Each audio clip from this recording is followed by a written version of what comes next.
Lost in Tokyo, a story in 6 parts. This is part 2, Club Casablanca. Lucie Blackman and Louise Phillips have moved to Tokyo, Japan, and they both obtained jobs as hostesses in Roppongi. In 58 days, Lucie will disappear.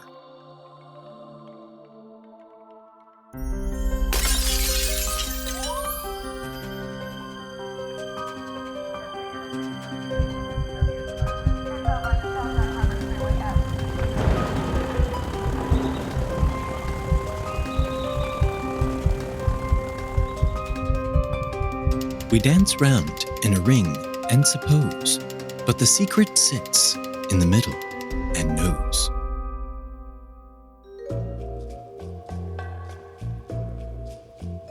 Lucie Blackman and Louise Phillips have only just arrived in Japan, and with a great amount of luck, they have both secured jobs as hostesses at Club Casablanca in Roppongi. In the great sea of buildings that is Tokyo, Club Casablanca is little more than a footnote. Inside of a narrow brown building sits Club Casablanca. You would only know of its existence from the neon signboard out front. The club sat on the 6th floor of the building, which can be reached by elevator. As the doors of the elevator opens, you come face to face with a door upholstered with padded leather. A brass plate bearing the club's name is embedded into the upholstery. As you enter the club, you find yourself inside of a dimly lit room, 20 feet by 60 feet. On your left are rows and rows of bottles tucked neatly behind the bar. To your right sits an electronic keyboard and the backdrop and speakers of the club's karaoke system, a favorite pastime for the club's many patrons. As you look around the perimeter of the club, you will see the many comfy couches and armchairs in a soft pale blue. Small drink tables dot the landscape, and in the background, hanging on the walls, are many indistinguishable art pieces. They look murky in the background, the club's dim lights obscuring the art within the frames. The bar host will guide customers to a table. There, they will place a complicated-looking glass siphon that dispenses water through a pump. Next, the barman will bring a bucket of ice, a set of metal tongs, and a decanter of whiskey. These were a hostess's tools for her trade, the tools for making mizuwari, the staple drink of Japanese businessmen, a simple mix of whiskey and water. As you are picturing Club Casablanca in your mind, let me add to the picture. Take everything I've described and lower the glamour level about 5 notches. The whiskey is cheap and sickly tasting. The electronic keyboard is clunky sounding. And the speakers pop with age. The club wanted to be a lot of things, but what it truly felt like was a relic from Las Vegas, built in 1973. This atmosphere had a night owl type of allure to Japanese clients. After the barman had settled in a new client with their mizuwari, the club manager would signal to the hostesses, and 2 of the women would cleave themselves from the pack and join the new client at their table. In Japan, working as a club hostess can be quite an interesting job. In Japan, hostesses are known as kia bakura or kia bacho. They work in establishments called hostess clubs or cabaret clubs. The main role of a hostess is to provide entertainment and companionship to male customers. A club hostess engages in conversation, pours drinks, participates in games and activities, and creates a pleasant and flirtatious atmosphere. Excellent customer service is crucial, and they often earn commissions based on sales. Hostesses pay attention to their appearance and grooming to present an attractive image. It is important to note that while some hostess clubs may have elements of the sex industry, the job of a hostess itself is purely focused on social interaction and entertainment, without involving sexual activities. Hostesses maintain professional boundaries and adhere to rules set by their individual establishments. Club Casablanca opened its doors each night at 9 p.m. Just before opening, the 12 to 15 hostesses working that night are cramped up in a tiny dressing room in the back of the club. The ladies change from their jeans and t-shirts into elegant dresses and apply fresh makeup. These hostesses hail from all over the world: England, Australia, Sweden, and even the United States. The only true requirement of the job was to keep the customer's drink filled and never allow them to light their own cigarette. Other than that, the job was mostly talking. This was the part that proved difficult for many of the women, as they could hardly say more than hello or thank you in Japanese. Some of the Japanese men took this as a challenge, spending their time with the hostesses while helping them learn to speak better Japanese. The hostesses, of course, were flirty with their clients. That was part of the job. But it was only superficial flirting, with no expectation of anything taking place inside or outside of the club. At Club Casablanca, the girls felt safe performing their work. They knew that they were watched over by Kaz and Nishi, the bar's manager and barman. Not every club in Tokyo was as safe, and those who worked at Club Casablanca recognized and appreciated that.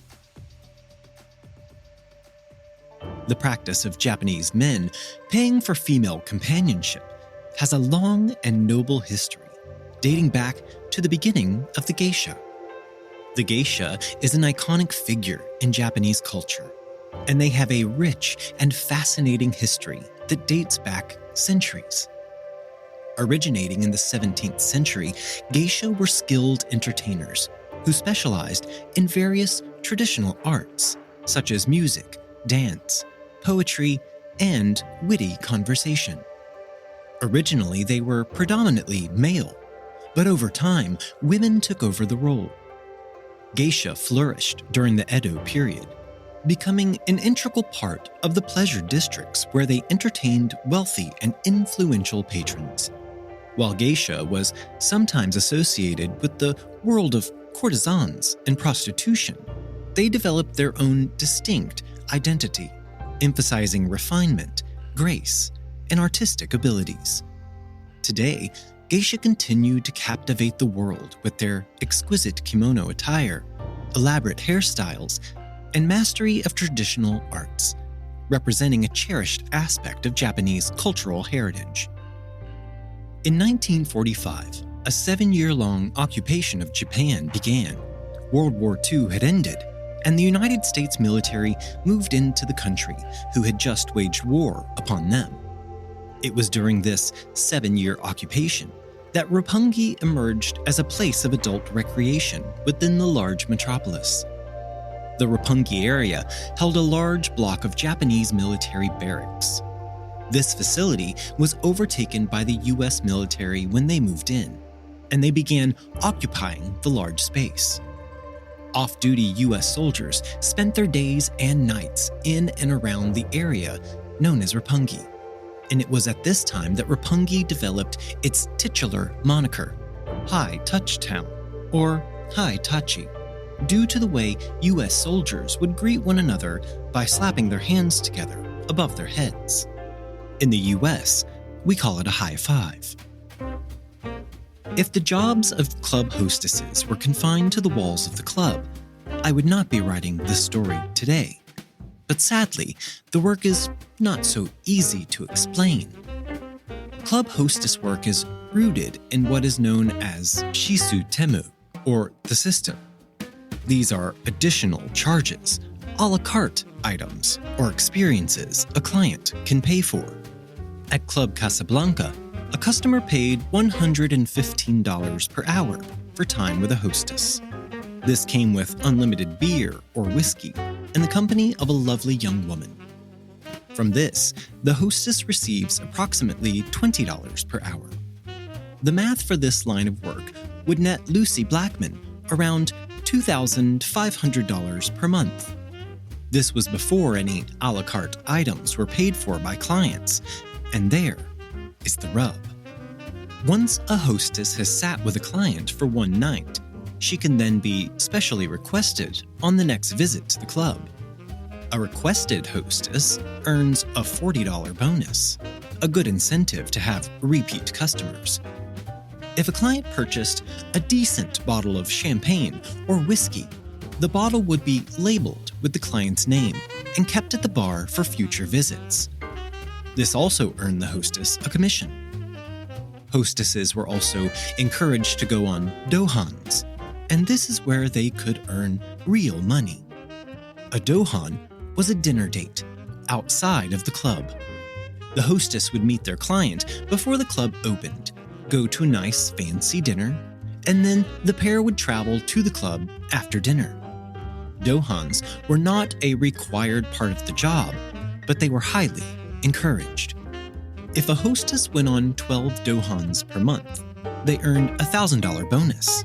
Not bad for 12 free meals. While they were not required, if a hostess booked less than 5 dohans per month, they faced a real chance of being let go from their club. This caused a lot of anguish for club hostesses, who would sometimes go on a dohan with anyone who was willing, just to keep their jobs. Some would even pay their male friends to request them for a dohan just so they could keep their job. And this was the life that Lucie Blackman and her best friend Louise Phillips found themselves in. They lived together at the shit house and biked to work together each evening. Lucie quickly obtained a couple of regulars at the club. She regularly corresponded with a client named Hajime Imura, a sweet older businessman who visited her nightly at the club. Another of her regulars, Kenji Suzuki, was a wealthy owner of an electronics company, and he assured Lucie if she was ever not making her numbers, she could contact him and he would come into the club immediately. Ken, as Lucie called him, was a very attentive client. He showed up at the club every day unless he was out of town on business, and he loved taking care of Lucie. Ken remembered Lucie telling him that what she missed most from outside of Japan were black olives. So on their very first dohan, as they arrived at the restaurant, Lucie saw a bowl of black olives preset on their table, a special arrangement from her biggest admirer, Kenji Suzuki. Ken also had the broken glass in Lucie's watch fixed, and he drove her around the city in his fancy Alfa Romeo sports car. But Ken's world was slowly crumbling as his company began treading water. All the while, Ken continued to spend lavishly on Lucie Blackman. Now, 2 episodes into the story, it might seem like Lucie and Louise had been in Tokyo for quite some time. But remember, they obtained jobs on day 2. Now the girls have been in Tokyo for only 20 days, and Lucie writes an entry in her journal. 20 days is all it has been. We arrived in a shithouse, but slowly turned it into our home. We have survived mass starvation and drunk any weight that dropped off right back on. We found jobs as hostesses at a club called Casablanca. We have drunk more alcohol in the last 20 days than I have ever consumed in my whole drinking lifetime. It has been an extremely hard and emotional, taxing 3 weeks. Tokyo is the extreme land, only high as a kite or lower than you can imagine over here. Never anything between the two. On the next page of her diary, Lucie covers the page in bold, glittery letters that overlap. The letters spell out, Tokyo rocks. The club closed each night at 2 a.m. After all the patrons had taken their leave, the girls changed back into their jeans and t-shirts, and they walked out into the untamable streets of Roppongi. It was at this point that the women had to make a choice. Go home and sleep, and have some semblance of a day tomorrow, or go to another bar and continue drinking through the night. Lucie wrote a letter to her friend Sam back home. For some reason, I got plastered every night from Wednesday onwards. You get so many drinks bought for you after work, and as work doesn't ever end before 2, really, before you know it, it's 7 a.m., daylight, and you're falling around the streets of Tokyo. The bars are very cool. You just can't help it. Lucie Blackman had traveled to Tokyo with every intention of paying down her outstanding debts. She was swimming in debts that totaled around $8,000, plus her rent payment for the shithouse and rental charges for her bicycle. All of this took every penny Lucie earned as a hostess, and she quickly began to realize that to pay off her debts, she was going to have to stay in Tokyo much longer than she had anticipated. After being in the city for 3 weeks, Lucie began having doubts, and all her little fears began to seep into the nooks and crannies of her brain, embedding themselves and taking over. In Lucie's diary from this time, she writes many worrisome statements. "I'm not coping well here. I feel so ugly and fat and invisible. I hate myself. I feel so outside. I've nothing anywhere." Lucie was not doing well mentally in her new life living in Tokyo. And as the second week of June arrived, Lucie's spirits began to lift, and she stated once again, having hope for her future. Louise had begun dating a Frenchman named Combe. One Friday night, the girls went to meet up with Combe at a club, and he had promised to bring a friend for Lucie. The ladies arrived at the club and waited. The men were late arriving, but when they finally arrived, Combe walked in accompanied by the sexiest man Lucie had ever seen. His name was Scott Frazier, a 20-year-old cowboy from Texas. His southern drawl made Lucie melt. He had piercing blue eyes, and he stood at 6'2" with broad shoulders and a washboard stomach. On top of all of this, he was a United States Marine. The two spent the evening together, and they got along like a house on fire, according to Lucie herself. At the end of the night, Combe was stumbling drunk, and Louise decided it was time to take him home. Scott had missed the last train back to his aircraft carrier, and so Lucie decided to bring him back to the shithouse. But before she did, even drop-dead gorgeous Scott received Lucie's pre-prepared fuck-off speech. It went a little something like this. "Look, you're cute. I'm sure loads of girls will sleep with you. But if that's what you want from me, you've picked the wrong girl. So just fuck off now, if so." When the two arrived at Shithouse, Lucie kissed Scott. But then, just as she said, she left him downstairs to sleep and refused to allow him up to her bedroom.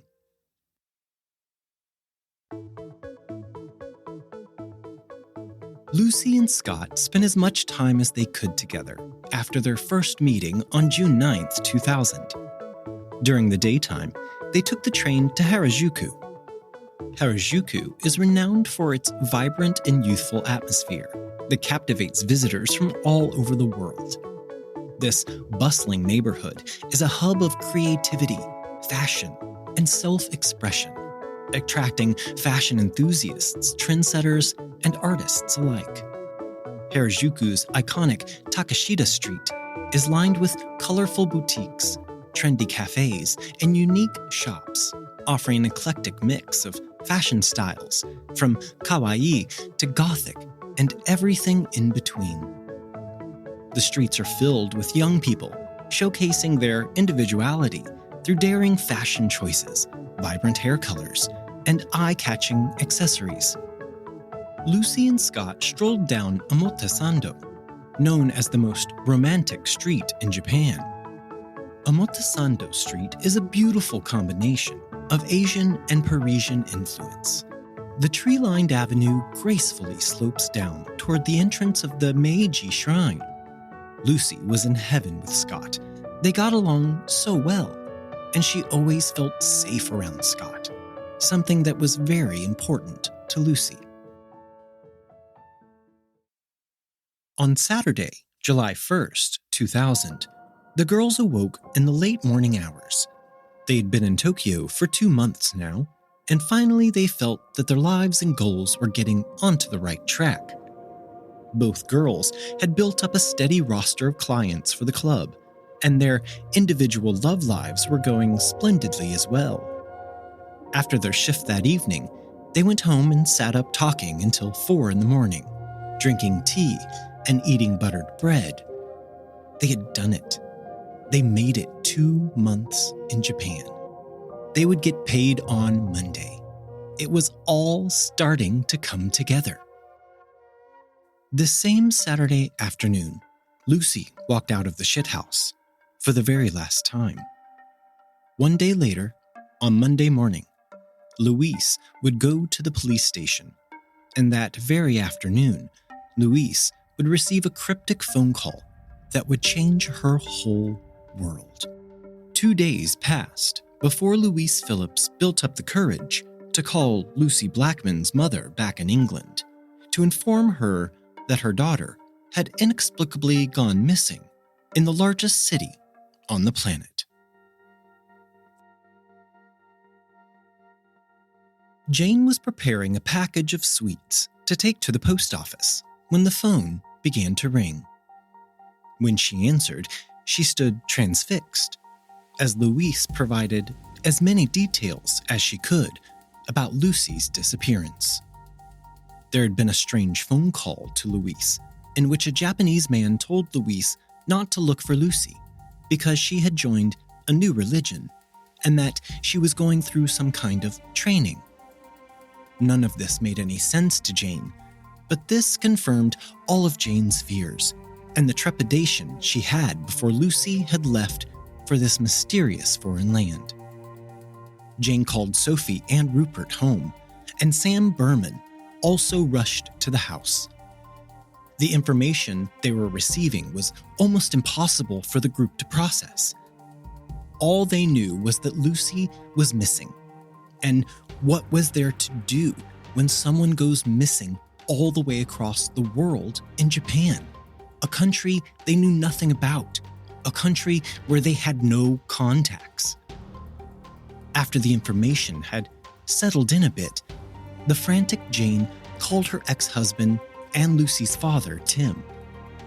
This was the very first time Jane had spoken to Tim since their divorce, and the conversation did not go well. But there are multiple sides to a story. Jane says that Tim was dismissive, and when he was told that Lucie was missing, he responded with, "Well, what do you want me to do about it?" Tim, in his defense, denies that this is how the conversation went, and he says that Jane was irrational and began cussing at him because he did not decide to fly to Tokyo within 8 seconds of being told his daughter was missing. After the phone call ended, Sophie announced that she would travel to Tokyo. Sophie stated, "We know that she is in Chiba, so I'll go there and find her. If she has been kidnapped by a religious cult, then I will offer myself in her place. I'll bring her home." Was this Sophie Blackman or Liam Neeson? If I'm ever taken in a foreign country, maybe think of sending Sophie Blackman to save me. That's all I'm saying. Jamie Gascoigne, Lucie's quasi-boyfriend from back home in England, would travel with Sophie to Tokyo. Neither of them had ever been this far from home. Sophie was 22 and Jamie was 23, much younger than I was the first time I traveled to Japan. And they were not going for pleasure, so their trip was harrowing right from the start. Sophie had never cared much for Jamie, which made the trip even more uncomfortable. But Jane insisted that he accompany her. She would not lose another daughter to Nippon. The two arrived in Tokyo and spent 7 days searching the largest city on the planet by themselves. They went to the British Embassy to report Lucie missing and to request help. Then they traveled to the Azabu police station in Roppongi, where police officers greeted them with feigned indifference. Louise had already filed a missing persons report with the police before the pair had arrived. Now in Japan, The two learned what the word Chiba meant. Chiba is not only a small city of 900,000 residents, it is also the name of a prefecture containing 5 million residents. It would be impossible for them to locate Lucie in the vastness of Chiba. Forget Tokyo as a whole. They also quickly learned what newly risen religion meant in Japan. In a nutshell, this term refers to New Age cults, of which there are several thousand operating at any time all around Japan. Back home in England, Jane was almost comatose with grief and worry, while Sophie was speaking to Tim, her father, every few hours. The two kept putting their heads together, trying to come up with a plan to get Lucie back home alive. There was a moral dilemma that they had to face. Should they go public with the information about Lucie's disappearance? If they kept out of the news, there was a chance they would never find Lucie. But if they went public about Lucie's disappearance and someone was holding her captive, it may incentivize them to kill her if they thought people were looking for them. The Japanese police wanted nothing to do with journalists, and if the Blackmans started to involve local news outlets, any cooperation from the local police would absolutely cease to exist. Sophie stated, "We had a choice. Get all that we could from the police and stay away from journalists, or keep the case high profile."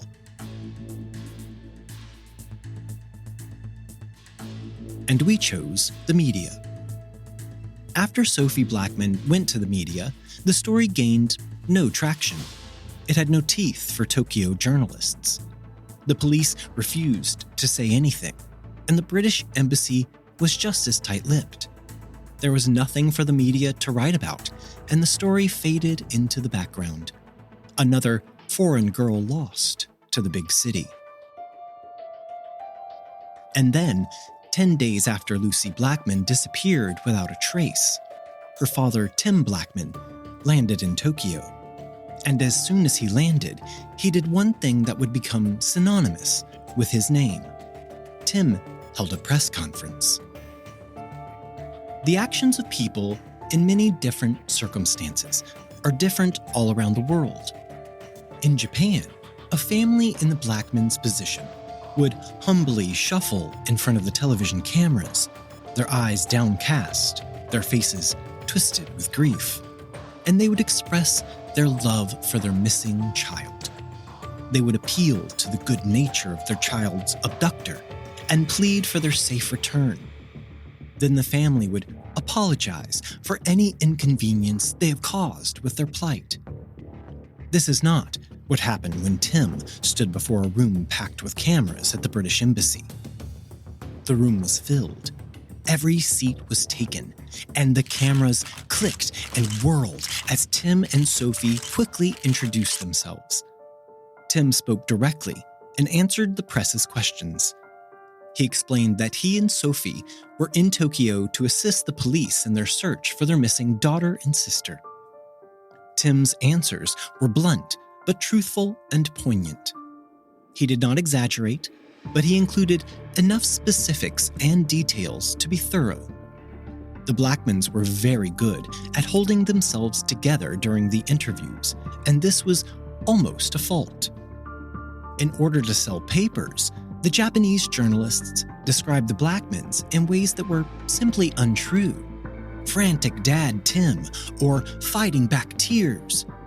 These were all lies, but they needed sensationalism to make the story interesting. Journalists would ask questions about Lucie's personal life, her sex life, or even about her possible drug use. Lucie's sister Sophie would not abide any of these journalists' attempts to write a sensationalized story about her sister. When one reporter questioned Sophie about Lucie dating Scott while in Tokyo, Sophie responded with, "She said she'd met a chap over here, and that's all you need to know. The details of what she said are none of your business." At the end of July, the G8 summit was to take place on an island off the southern tip of Japan called Okinawa. This was also where Mr. Miyagi is from, if you're a big Karate Kid fan. The group of 8 industrialized countries would be meeting, including US President Bill Clinton, the Japanese Prime Minister, and UK Prime Minister Tony Blair. And all of them would be passing through Tokyo on their way to the summit. Tim knew that he needed to get Lucie's story in front of the British Prime Minister Tony Blair, so that the British Prime Minister could speak to the Japanese Prime Minister about Lucie during the summit. Surely the Prime Minister being on the Blackman side would put a fire under the feet of the Tokyo police. Before Tim had even left home, he had held a press briefing in England. When he got onto the plane to fly to Tokyo, he was accompanied by a gaggle of reporters from England, all clamoring to write a hit missing persons story for their own news outlets. When Tim landed in Tokyo, he traveled to the Diamond Hotel, where Sophie had been staying the week she had already been in Japan. All of the British reporters followed suit, and also obtained rooms at the Diamond Hotel. There was an initial fear that the British reporters would cast dispersions on the missing Lucie, due to her employment as a club hostess. The Western world would most likely assume that this was simply a cover name for being a call girl, and it would be hard to get the Prime Minister to care about a missing sex worker. To the Blackmans' relief, the press did not cast Lucie in a negative light, and instead described her as the former British Airways stewardess, far more often than they called her the missing bar girl. During the latter half of July, after Tim had been in Tokyo for 3 weeks, he held his 6th press conference. By this time, all of the journalists from London had traveled back home, so the press before Tim had greatly diminished from the levels of previous briefings. Tim's stoic nature had been relevant at each press briefing, but during this briefing, as things wrapped up and there were very few cameras left in the room, Tim let go and allowed his face to slack. From Tim's downward face fell a tear, slowly falling down his cheek, and in that moment, the perfect picture of a grieving father, an opportunity which had been withheld this whole time. Tim would reveal years later that this tearful moment had actually been a well-orchestrated plot, a way to make sure the press stayed interested in Lucie's story. Tim and Sophie quickly established a routine in the city, calling the British press early in the morning, and then traveling around the city during the day, meeting with other press agents and TV stations. In the afternoon, they would go to the police station for interviews with the detectives in the case. The police questioned them about Lucie. Why had she come to Japan? What was her education level? And they asked about her debts. They questioned Tim about why he thought a crime had even been committed. As Tim and Sophie answered their questions, the superintendent simply nodded and held a distant smile on his face. Each day as they left the police station, they would encounter Louise Phillips, who was headed into the police station to sit down for her own interview. Louise told the two that the police requested that she not speak with them. But aside from that, Louise seemed cold and distant from people she had known for most of her life. Prime Minister Tony Blair agreed to meet with Tim and Sophie when he arrived in Tokyo for the G8 summit. After speaking with the Blackmans, Prime Minister Blair agreed to speak with Prime Minister Toshiro Mori about the case and requested any assistance he could provide. That afternoon, with Toshiro Mori by his side, Tony Blair thanked the Tokyo police for their ongoing efforts and asked that everything possible be done to find Lucie. Mr. Mori added, "The Tokyo Metropolitan Police are doing all they can to find Lucie-san. I want them to continue to do so." Simple, but powerful words. Tim's strategy worked. He had gotten the Prime Minister to enforce the efforts to find his daughter. Tim later stated, "The pressure needs to come from the top. If I stamp my feet, they'll just think I'm a nuisance. But if it's coming from the top, it'll have far more of an effect. Coming up next week, we invite you to join us as Tim and Sophie Blackman delve deeper into their relentless search for Lucie Blackman. Stay tuned for their gripping journey filled with hope, determination, and unwavering resolve. Only here on The Secret Sits. We dance round in a ring and suppose, but the secret sits in the middle and knows. Today's episode of The Secret Sits was researched and written by the host, John Dodson. All episodes are engineered and mixed by me, Gabriel Dodson. Check the show notes for links to all of our social media. Email us at TheSecretSitsPodcast@gmail.com. And don't forget to leave us a 5-star rating and review on Apple Podcasts.